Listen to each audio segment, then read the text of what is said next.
কবিতাৰ শিৰোনাম মই অখিলে কৈছো। কবি বুবুল শৰ্মা। জেপত পিষ্টল লৈ ফুৰিবলৈ মই ইমান দুৰ্বল নাছিলো। জুইৰ পৰা জন্ম হোৱা মই অসমীয়া ডেকা। ভাৰতবৰ্ষৰ ১০০টা টাৰবাইনেও উটুৱাই নিব নোৱাৰা মোৰ আপোচবিহীন প্ৰস্তাৱ, যাৰ বাবেই আৰু এজন নিৰস্ত্ৰ অসমীয়াৰ নাম দুৰ্ধৰ্ষ সন্ত্ৰাসবাদীৰ তালিকাত সন্নিৱিষ্ট কৰা হ'ল। ঠিক হে দুৰ্বল ৰাষ্ট্ৰ, তোমাক সহস্ৰ মই কঢ়িয়াই ফুৰা ন্যায্য দাবীবোৰ যেতিয়া ৰাজপথত সদৰি হৈ গ'ল, মাৰ বান্ধি ৰাইজ যেতিয়া ওলাই আহিল, সিদিনাৰ পৰাই মোৰ হাতে ভৰিয়ে শিকলি পিন্ধাই মোক ৰাষ্ট্ৰদ্ৰোহী বুলি প্ৰচাৰ কৰি দিয়া হ'ল। সিহঁতে যেতিয়া বুজি উঠিল, সিহঁতৰ সকলো ষড়যন্ত্ৰ যেতিয়া ব্যৰ্থ হৈ গ'ল, আত্মস্বাৰ্থৰ ব্যৰ্থ বিলাসী সামন্তবাদীৰ হুকুমত, সিদিনাই আকৌ এবাৰ হেতেলিৰ পৰা মোক চোচৰাই লৈ যোৱা হ'ল কাৰাগাৰৰ লৌহ পিঞ্জৰালৈ। সিহঁতৰ কুখ্যাত আদালতত লিপিবদ্ধ কৰা হ'ল কৃষক নেতা অখিল গগৈ এজন দুৰ্ধৰ্ষ মাওবাদী, দেশদ্ৰোহী নেতা। বাহ ভাৰতবৰ্ষ, হাজাৰ চালাম।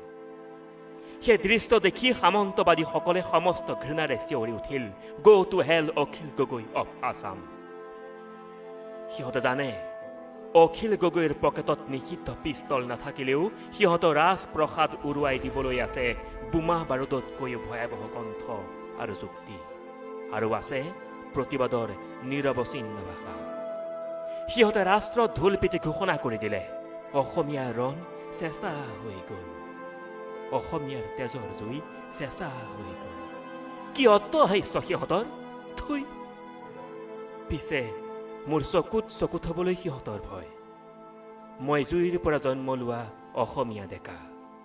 সিহঁতৰ লোভী চকুত মই চকুত হৈ দেখিছিলো কামনা, কামনা আৰু কামনা, ভয়, ভয় আৰু ভয়, অসহায়, অসহায় আৰু অসহায়।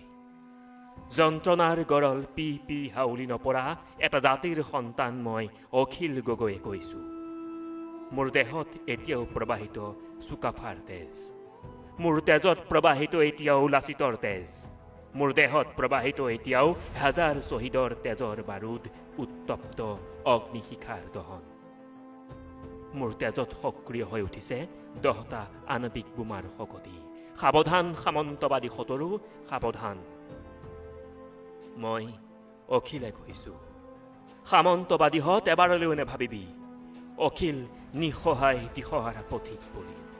লৌহশালৰ কঠিন এন্ধাৰৰ মাজতো মই দৃঢ়তাৰে জ্বলি থকা এটা দুখ মোকালি বেলি।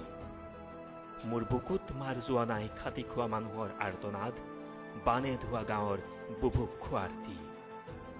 মোৰ বুকুত এতিয়াও মাৰ যোৱা নাই ভূমিহীন মানুহৰ ভাগৰুৱা উত্তাপ কিম্বা ভেটি হেৰুৱাই উচুপি থকা অসমীয়াৰ বুকুৰ দাবানল।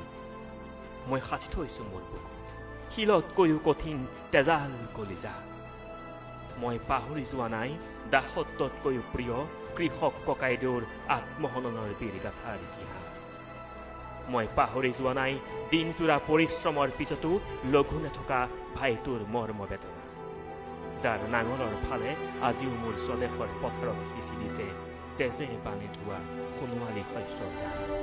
হে সৰ্বকালৰ সামন্তবাদী সতৰুৰ দল, মই ভাৰতবৰ্ষৰ পূবে পশ্চিমে উত্তৰে দক্ষিণে মোৰ বুকুৰ তেজেৰে লিখি থৈ যাম, যুঁজাৰু অসমীয়া জাতি পৰাধীন নহয়, নহয়, নহয়, নহয়, নহয় ৰাষ্ট্ৰৰ ভৃত্য কিম্বা নিকিনা গোলাম। মই অখিলে কৈছো, জুইৰ পৰা জন্ম লোৱা মই অসমীয়া ডেকা। মোৰ কণ্ঠৰ হেংদাঙে এদিন গঢ়ি তুলিব মোমাহিকতা অভেদ্য দুৰ্জেয় দেৱাল, যি দুৰ্জেয় দেৱালত থিয় হৈ মোৰ দেশৰ প্ৰতিজন তেজাল যুৱকে এদিন গৰজি উঠিব, যি গৰজনীত মেদিনী কঁপিব, কঁপিব সামন্তবাদীৰ এন্দুৰৰ কলিজা। তহঁতে সিদিনা হাতজোৰ কৰি সন্ধিৰ প্ৰস্তাৱ দিবি, আৰু আমি হাঁহি হাঁহি সিদিনা তহঁতৰ সমস্ত সন্ধিপত্ৰ জ্বলাই চিঞৰি উঠিম, জন্মভূমি মোৰ স্বৰ্গাদপি গৰিয়সী, জন্মভূমি মোৰ স্বৰ্গাদপি গৰিয়সী।